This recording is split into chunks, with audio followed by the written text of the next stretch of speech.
The re-emergence of India and China and a few other countries has changed the economic geography of the world, and it has changed it for the better.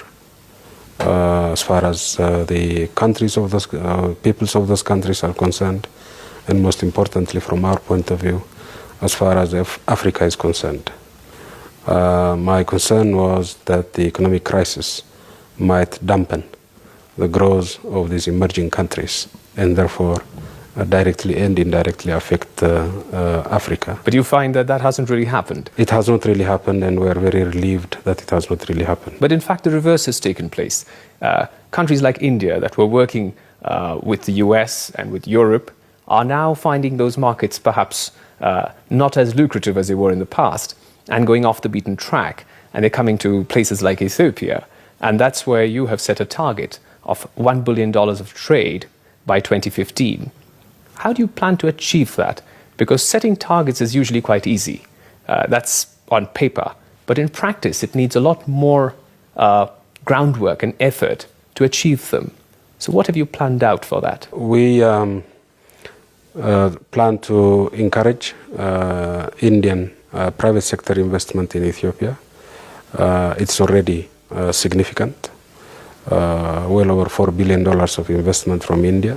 In fact, India is the largest foreign investor in Ethiopia today. It is. And we believe this will have the indirect impact of boosting trade between our two countries. We believe that our agricultural development strategy fits in well with the requirements of the Indian market. We'll be able to export agricultural products, particularly pulses, to India.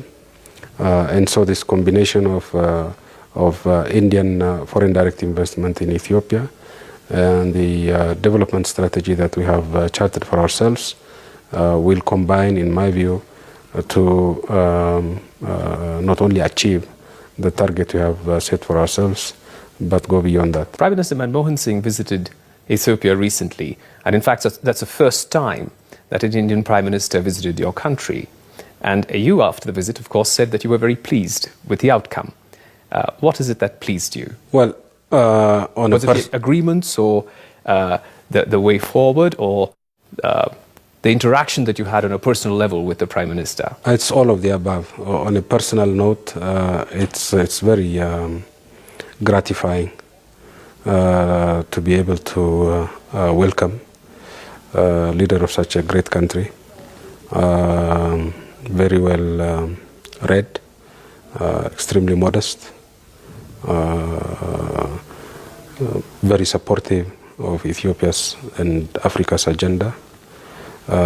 So on a personal note, it was a very pleasant few days. At the African level, we were able to consolidate the emerging strategic partnership between India and Africa. It's always been there. India has always been a friend of Africa, and Africa has always been a friend of India. But the re-emergence of India has created new opportunities that didn't exist before. And I think the summit allowed us to chart a new course that is consistent with the emerging realities. On the bilateral front, as you probably know, Ethiopia is in the front ranks of partnership with India in Africa. Indeed, we pride ourselves with having established such a close relationship with India that it could be a model for the overall Africa-India partnership. On all these fronts, bilateral and multilateral, we believe we have achieved all the targets that we set for ourselves. And therefore, on all fronts, the visit was a tremendous success. You've also signed up some agreements. You're looking at a credit line, you're looking at investment on a highway. What is it that was really important for you to sign up? The avoidance of double taxation was important because we felt that this could boost foreign direct investment from India to Ethiopia. The agreement on the credit line, which will be used to build a new railway line is very important because infrastructure bottlenecks in Ethiopia and across the continent are among the most important impediments to development in our countries. And lastly, but in my view most importantly, we agreed on a number of human resource development and technology transfer arrangements. In the end, I believe development is about enhancing human capacities, and India has a comparative advantage in these areas that could be of enormous help to Africa and to Ethiopia in particular. We are already doing a lot in that area, but we have agreed to do a lot more, and that for me is very gratifying. There's also the question of farming for Indians in Ethiopia, where you're giving out land to Indian farmers who wish to come here, corporates as well as individuals who wish to come here and set up large farms. This, of course, has also brought about a debate in your country about the issue of giving land to foreigners, especially in view of the fact that privatization of land in Ethiopia is also being debated. Currently, all the land is held by the government. Do you think that this would in some way dampen the initiative that you've taken of leasing land to farmers from India who can come here, develop the farming and sell the crops in an open market? I think there is some misplaced fear of so-called land grab stoked by people who should know better. Of course, we are aware of the history of land grab in Africa. It happened at the end of the 19th century and early 20th century. The land grab in Zimbabwe, for example, resulted in more than 70% of arable land in Zimbabwe being owned by a few white farmers from Europe. Same applies to South Africa. Now, people who should know better about the circumstances of this land grab are now transposing this onto the rest of the continent in a completely different environment. In the case of Ethiopia, for example, as you rightly indicated, private land ownership is not allowed. All land is publicly owned. And therefore the possibility of a land grab simply does not exist.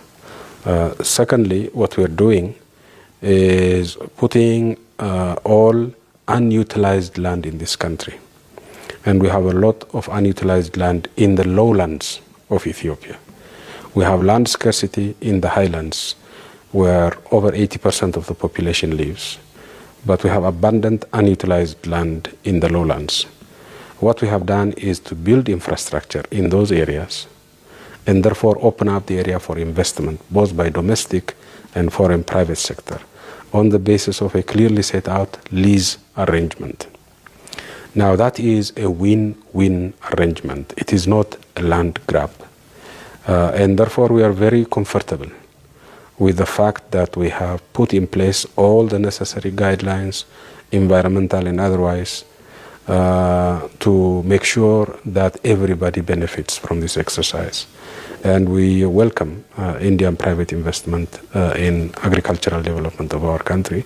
And it's not just Indians who are investing in Ethiopia in agriculture. There are people from the Middle East who are also investing in agriculture in Ethiopia. And so we believe the fear of foreigners grabbing our land is completely misplaced. At the same time, Indians have suffered in the past in some countries in Africa where they've been asked to leave when a regime changes.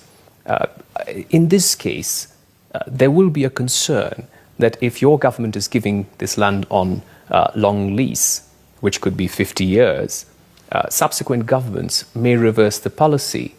Is there any risk of that? I don't think there's going to be any risk of that for a number of reasons. First, these lease agreements that we are signing with Indian as well as other foreign companies are precisely designed to make sure that everybody benefits.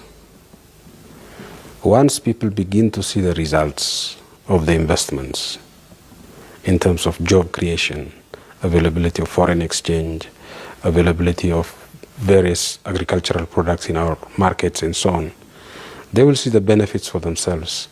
And it would be completely irrational for them to try to shoot themselves on the foot. And so the benefit of the investment will, in my view, be its ultimate protection. And secondly, we have a constitutional order here. And the Constitution clearly states that you do not empower, you do not grab property from anybody. There is a rule of law here, and it is firmly entrenched in our system, and that provides additional and, in my view, adequate protection to all investments, including agricultural investments.